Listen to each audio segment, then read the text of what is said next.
നമസ്കാരം. കണ്ണൻ്റെ ഇന്നത്തെ ലഞ്ച് ബോക്സ് ആണ് കാണിക്കുന്നത്. ചോറ്,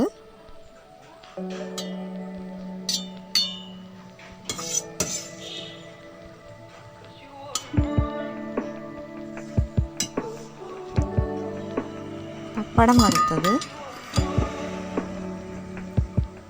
അവിയൽ, കപ്പ വേവിച്ചത്, മോര്, വെള്ളം. ഇനി ഇത് ലഞ്ച് ബാഗിനകത്തേക്ക് എടുത്ത് വയ്ക്കുകയാണ്. ചോറൊരു ടവലിൽ കെട്ടിയിട്ട് അത് വെച്ചിട്ടുണ്ട്. അടുത്തത് വെക്കുന്നത് വെള്ളമാണ്. അതിൻ്റെ സൈഡിലായിട്ട് നമുക്ക് മോര് വെച്ച് കൊടുക്കാം.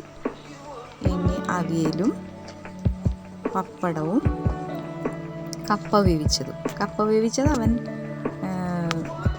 ഇൻ്റർവെൽ ടൈമിൽ കഴിച്ചോളാം എന്നാണ് പറയണത്.